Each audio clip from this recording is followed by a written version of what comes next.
everybody, I am Angry Earl and welcome back to my channel. If you're new here, just wanted to tell you a little bit about myself.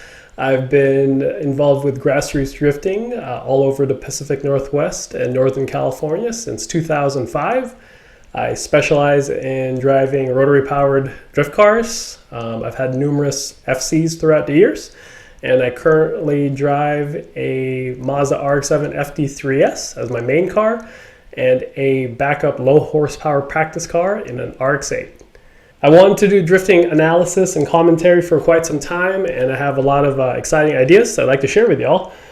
First and foremost, I'm doing this as a way to explore the improvements that I can make in my own driving. And one of the things I love about drifting is that you can continually learn, progress, and level up not only your car, but more importantly, your own driving XP. Secondly, I just want to add that I'm relatively new to this whole YouTube commentary thing. I just got a new mic and lighting setup, and I'm still learning the settings. So if you have any suggestions that will make the video and audio more pleasant to watch, please leave a comment in the comment section below. And lastly, I'm pretty self-conscious as far as my appearance goes, especially on camera. I just wanted to let you know that this big old welt on my head isn't from fighting or sparring or kickboxing, as much as I'd like to fake the funk, or it's not bad skin. It's been super windy up here in the Pacific Northwest, and I was actually taking out my trash bins yesterday, and the wind flew up the cover and smacked me right in the head. So yeah, TKO by trash can lid in the first round. So if you enjoyed the content, please smash that like, share, and subscribe button, and it will help a long way in growing my channel. And with that said, let's get started. So a quick mechanical rundown of my car. It's a 1993 Mazda RX7 FD3S, dubbed the Neo Toretto. It has a 13B REW rotary engine built by Rourke's Motorsports, and also has a GT3582R big single turbo, and it was tuned by Garage Life down in LA. Makes around 350 rear wheel horsepower at 12 pounds. It's sitting on Fortune Auto USA 510 series coilovers with custom 8K front and 6K rear springs. Also has chop knuckles, and it also has a 5.1 custom ring and pinion gear set from a road racer down in Australia. Stock is 4.1, by the way, and also welded diff. Lastly, it's got Megan racing control arms in the rear for camber and toe adjustments, but other than that, it's a pretty basic setup. So in today's video, I'll be doing a breakdown of one of my runs from during FinalBout Special Stage Northwest up here at PARCDrift in Canby, Oregon, USA, this past July 2021.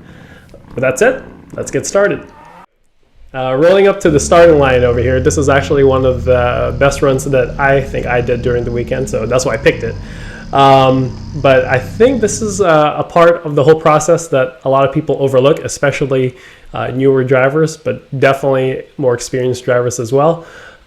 This is where the time where I like to calm myself down, or I try to calm myself down. You're usually pretty hyped up, and adrenaline's going through the roof, going through your head about what you're about to do. If it's later during the day, you're probably dehydrated, so that doesn't help things at all. But this is really where I try to calm myself down and be present in the moment, and just enjoy what I'm about to do.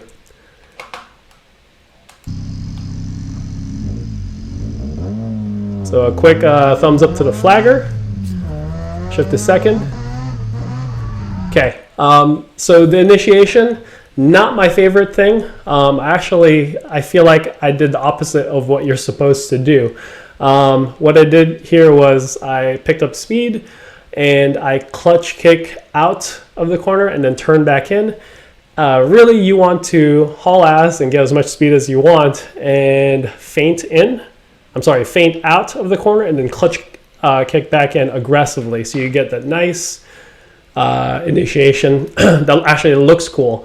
This works, but it's definitely one of the things I want to improve on next time I make my way down to PARCDrift. But it works.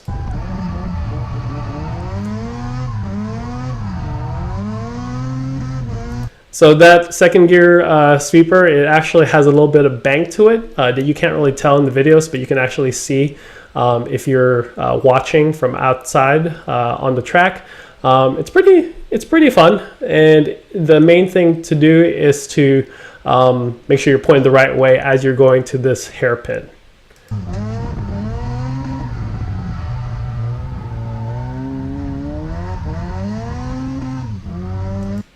So the hairpin, you can actually carry your speed a little bit more and go a little bit wider, especially if you're tandeming with people behind you.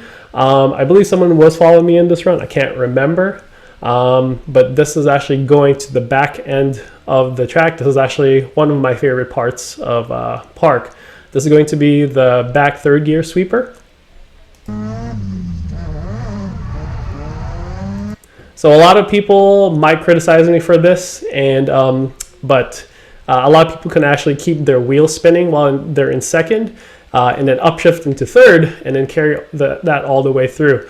FDs and RX8s, they have a lot of mechanical grip, and they actually pick up speed during drift. So I've actually overshot the corner. I've ended up in the gravel on the other side. I really didn't want to do that. So what I did was actually straighten out a little bit, put it into third, then reinitiated.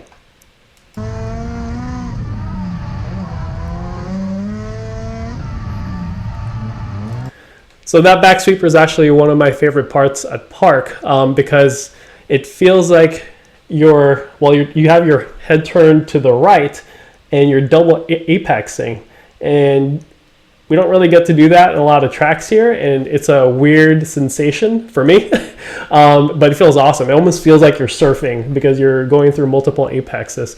It's awesome. And then from there, pick up speed, downshift to second.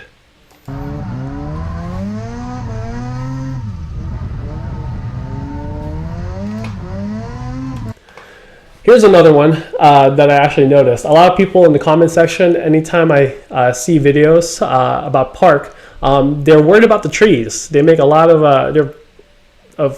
comments regarding the trees. I personally don't think they're a danger at all. It is a kart track.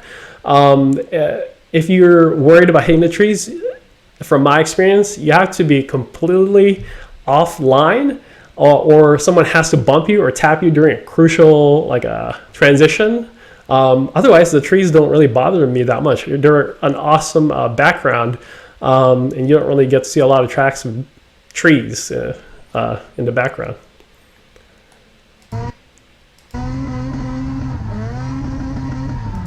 And going into this is actually my favorite part of PARCDrift. This is called Dead Man's Corner. It's a very tight turn, and a lot of people go into it and e-brake to scrub off speed. Let me just show you over here. So a lot of people go into that corner pretty hot and try to scrub off speed as much as possible via e-brake. The thing with Park 2 is that if you haven't driven over there, a nice little trivia thing is that if you go off and actually damage the plastic barriers, they're pretty expensive. The racetrack actually charges $80 per plastic barrier, and you don't get to keep them. So it's kind of an incentive for you to sharpen your driving, pay attention to what you're doing, and stay on track. It's a beautiful facility, and I totally understand why they want to keep it that way.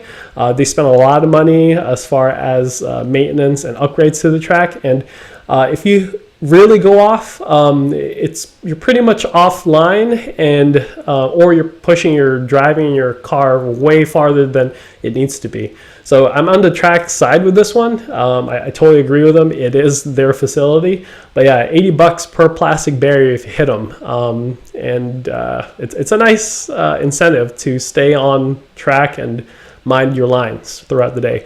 I've seen not only inexperienced drivers, but really good local experienced dudes fly off dead man's and basically get their car high centered on those plastic barriers. It's gnarly, but yeah, I was super stoked when I was able to connect dead man's without an e-brake. So I'll just rewind a little bit. A little bit too much, but whatever.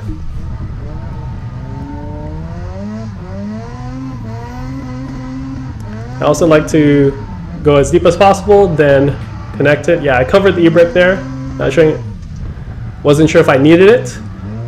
And I got super hyped that I connected it. So I actually let out a little celebratory woo, because I get hyped while I'm driving.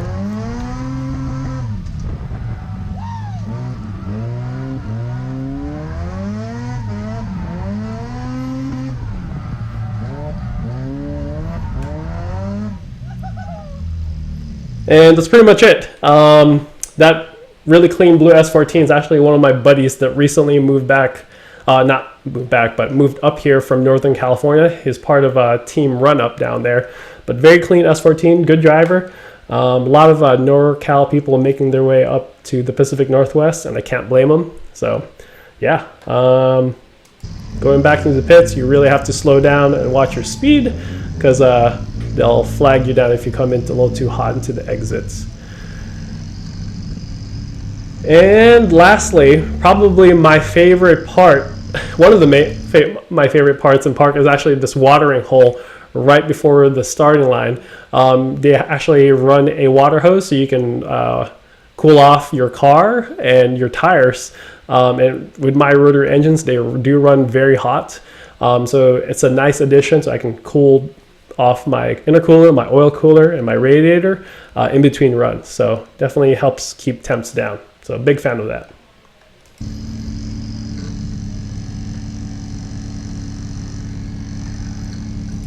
And that's it. So there we have it. Thank you so much for watching this drift analysis breakdown.